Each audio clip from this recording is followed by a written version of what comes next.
100 টাকা ঘুষ নেওয়ার মামলায় ৩৯ বছর পর হাইকোর্টের নির্দোষ প্রমাণিত হলো। কি একটা অবস্থা বলেন! 100 টাকার কারণে ৩৯ বছর পরিবার পরিজন থেকে দূরে ছিল। আমাদের দেশে এখন এমন অবস্থা হয়ে গেছে যে সত্য কথা বলে সে তাকে মিথ্যাবাদী বলা হয়, আর যে মিথ্যা তাকে সত্যবাদী বলা হয়। একটা নির্দোষ মানুষকে ৩৯টা বছর তার নষ্ট করে দিয়েছে। ৩৯ বছর পর হাইকোর্টে তার নির্দোষ প্রমাণিত হলো। তার জীবনে আর কি আছে দেখেন, বুড়ো হয়ে গেছে, একদম বয়স শেষ, একদম মৃত্যুর কাছাকাছি চলে আসছে। এখন সে বের হয়েছে, এখন কি করবে সে? তার পরিবার পরিজন কিচ্ছু নাই, সব ধ্বংস করে দিচ্ছে। যারা হাজার হাজার কোটি টাকা দেশ থেকে পাচার করছে তাদের কোনো কিছু হয় না। এই 5ই আগস্টের পরেই দেখলাম কত সন্ত্রাস, কত বড় বড় চাঁদাবাজ, তাদেরকে এই সরকার ছাড়িয়ে দিচ্ছে।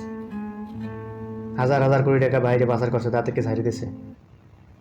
এটা প্রত্যেক বেলাই হয়। যারা ক্ষমতা হেরে যায় তারা হাজার হাজার কোটি টাকা দিয়ে বিদেশ চলে যায়। বিদেশে তারা ভর্তি বার্তা করে, যখন ক্ষমতায় আসে আবার দেশে আসে, কিন্তু তাদের কোনো বিচার হয় না।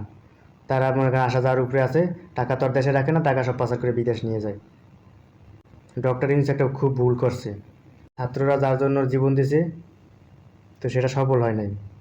সন্ত্রাসগুলো ছাড়িয়ে দিয়েছে, একটা বিশাল বিশাল সন্ত্রাস, চাঁদাবাজ, এগুলো ছাড়িয়ে দিয়ে অনেক বড় ভুল করছে।